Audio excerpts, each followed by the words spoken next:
Hello everybody, this is Wesley and Giuseppe back with some more Enigmatica 2 Expert Mode. Oh yeah, so today I'm going to be doing a bit of a tutorial for Applied Energistics 2. If you don't know what that is, it's the mod that adds the ME system, a thing that lets you store items, automatically craft items, and so much more.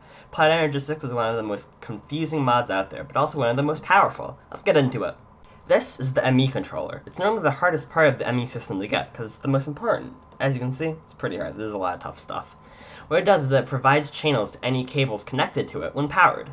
Channels basically let the ME system machines work, and you'll see what I mean later. There are a couple different types of cables. Most of them connect to the ME controller, and then to a machine, giving it a channel. Dense cables can't connect to certain devices, but they do contain 32 channels. Then there are smart cables, which can connect to almost every single device, but only contain 8 channels. So normally what you want to do is connect dense cables to the controller, run them out to the edges of your base, and then connect smart cables to them, which you then connect to your machines.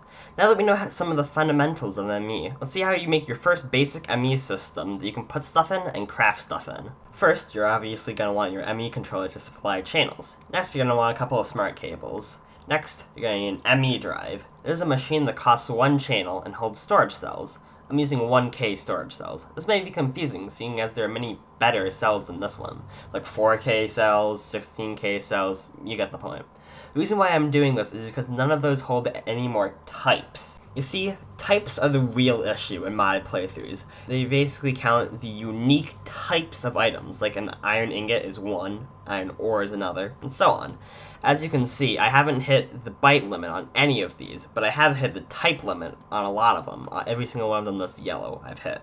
So basically, for the early game, you just want to use 1K drives. Finally, you're going to want to get an ME crafting terminal, which you can also hook up to some wires costing 1 channel. Make sure to provide some power to your ME controller, and bam, you have your first functioning ME system. However, there's much more to this mod than just some simple storage system. The next step in your ME journey is automation, and this is where the mod really shines. First of all, you're going to want to get some crafting storage. Basically, each little thing the ME system automatically does for you is 1 bit.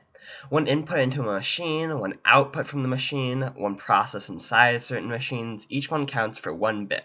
So, a 1K crafting storage allows the ME system to do 1,000 of those things automatically for you at a time. I found that 9 1K crafting storages are good enough until around late mid-game.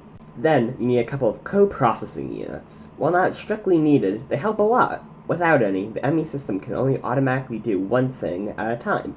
So you have to craft some things and smelt some other things. Without any co-processors, the ME system will craft all of the things and then smelt all of the things.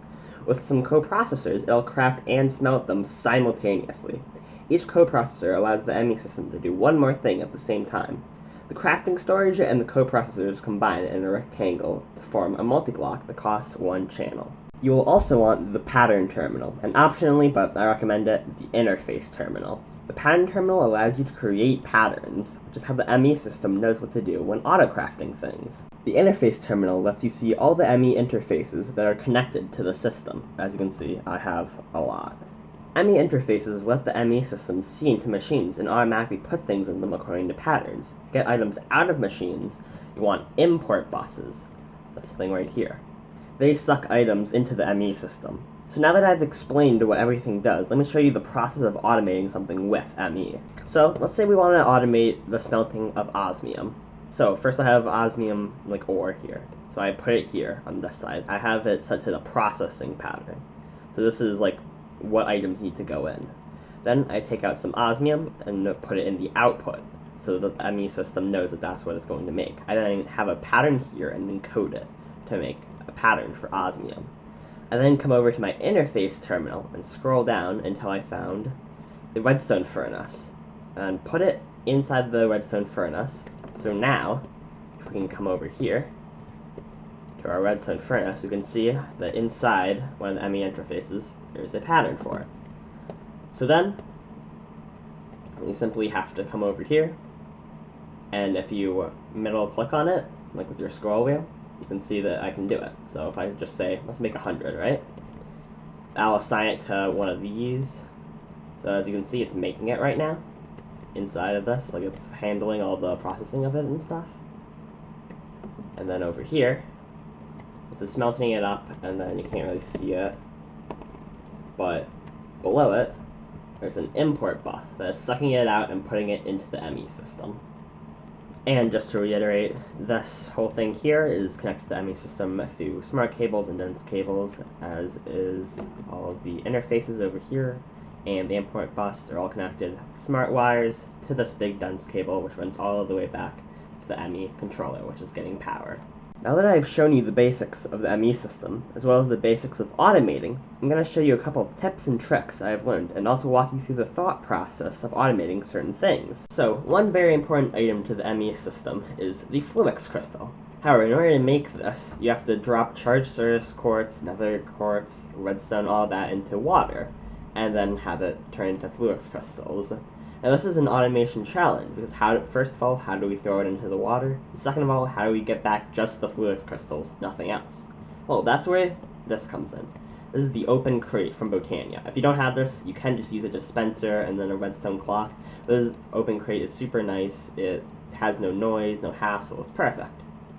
And then we have this, the advanced item collector with a filter in it. You can choose how far away it should look for items in its radius, and then you can tell it what to pick up.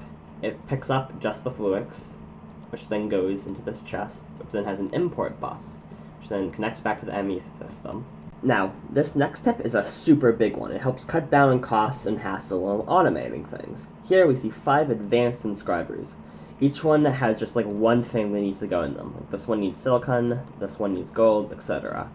So, in order to automate them, I could either set up 5 separate ME interfaces on the back of all of them and 5 separate import buses to draw the items out of them. Or, I could just use one, with this chest. Basically, I have an ME interface interfacing with this chest. So whenever I call for, to make the silicon thing, it will just put a silicon into this chest. It'll then get drawn out, and then I have item filters on all of these. Like this one can only input silicon, and then this one can only input gold. So basically, you get 5 ME interfaces for only the price of 1. And I did the same thing over here. I have item conduits drawing out all the items into just this one chest with one import bus on it. We can then apply that over here at the Empower. Basically, we need 5 separate items to go into each of these separate slots. We can't just have an ME interface below each of them, because that would mean that we'd have to do 5 recipes for this one item, and it would be really confusing. So instead, we can come over here and just use a chest, and then have item filters on each of them, so that it only requires one recipe, and it's not confusing, it just puts the items in the chest, and they go where they need to be. However, there is just one flaw with this design.